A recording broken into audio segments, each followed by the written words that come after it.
Trump இப்ப அதிபரா இருக்காருல்ல, அவர் முன்னாடி வந்து வந்திருந்தாரு. இந்தியாவுக்கு வந்திருந்தாரு. அந்த நரேந்திர மோடி ஸ்டேடியம் அதுக்கெல்லாம் கூட்டிட்டு போய் ஒரு ஃபங்ஷன்லாம் நடத்தினாரு பிரதமர் மோடி. அந்த டைம்ல அவர் குஜராத்துக்கு அப்ப வராருன்னோன நரேந்திர மோடி ஸ்டேடியமா இல்ல, அப்ப ஒரு வேற பேர்ல இருந்துச்சு, சர்தார் சர்தார் வல்லபாய் வல்லபாய் பட்டேல் ஸ்டேடியம் பட்டேல் இருந்தது. அப்பதான் மாத்திக்கிட்டு இருந்தாங்க.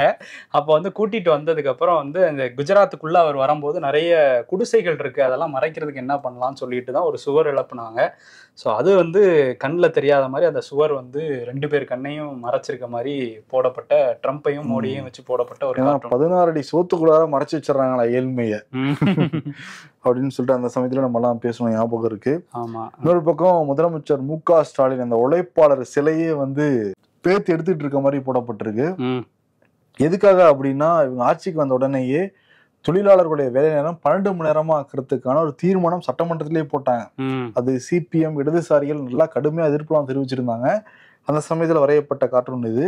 அவர் வந்து உழைப்பாளர் சிலையை நம்பி எடுக்கிறாருல, அதே 12 மணி முள் தான். ஆமா, 2 முள்ள வச்சு வந்து பேத்து எடுக்கிற மாதிரி இந்த கார்ட்டூன் வந்து போடப்பட்டிருந்தது. உழைப்பாளர் சுமை அப்படின்னு அந்த போட்டிருந்தாங்க.